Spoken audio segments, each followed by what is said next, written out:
വെള്ളയാങ്കുടി സമന്വയ residence association വാർഷികവും കുടുംബസംഘവും നടന്നു. നഗരസഭാ ചെയർപേഴ്സൺ ബീന ടോമി ഉദ്ഘാടനം ചെയ്തു. യോഗത്തിൽ ലഹരിക്കെതിരെ കുട്ടികൾ ദീപം തെളിയിച്ചു. തുടർന്ന് വിവിധ മേഖലകളിൽ മികവ് തെളിയിച്ചവരെ അനുമോദിച്ചു.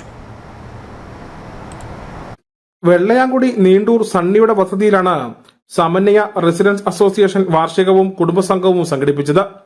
കുടുംബ സാമൂഹ്യ ബന്ധങ്ങളിൽ ലഹരിയുടെ സ്വാധീനം എന്ന വിഷയത്തിൽ retired excise preventive officer Abdul Jabbar class നയിച്ചു. തുടർന്ന് നടന്ന കുടുംബസംഗമം നഗരസഭാ ചെയർപേഴ്സൺ ബീന ടോമി ഉദ്ഘാടനം ചെയ്തു. സ്കൂളിലേക്കൊക്കെ കൊണ്ട് ചേർത്ത് കഴിയുമ്പോൾ കുഞ്ഞുങ്ങൾക്ക് പഠിക്കാൻ ഒരുപാട് കാര്യങ്ങളുണ്ടാവും. അതിന്റെ പുറകെ നമ്മൾ മാതാപിതാക്കന്മാർ പോകും. എന്റെ കുഞ്ഞിന് ഏറ്റവും ഉയർന്ന മാർക്ക് വാങ്ങിക്കണം, ഇല്ല ഏറ്റവും വലിയ കുട്ടിയാക്കണം എന്നുള്ള ഒരു ബോധ്യത്തോടെ നമ്മൾ മാതാപിതാക്കൾ പോകും. പക്ഷെ ആ കൂടെ തന്നെ മക്കൾക്ക് അറിവും കൂടി പറഞ്ഞു കൊടുക്കേണ്ട കാലഘട്ടമാണ് ഇത് എന്നെല്ലാവരും ഓർക്കണം. നമ്മൾ വളർന്നു വരും തോറും കുഞ്ഞുങ്ങൾക്ക് നല്ല നല്ല പാഠങ്ങൾ വേണം പറഞ്ഞു കൊടുക്കാൻ, നല്ല രീതിയിൽ പറഞ്ഞു കൊടുക്കണം.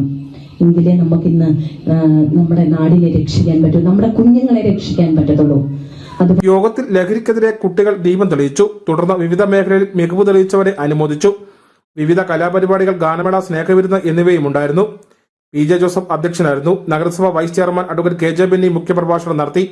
നഗരസഭാ councillor Beena Joby, public prosecutor advocate VS Abhilash തുടങ്ങിയവർ സംസാരിച്ചു. News bureau, Kattappana.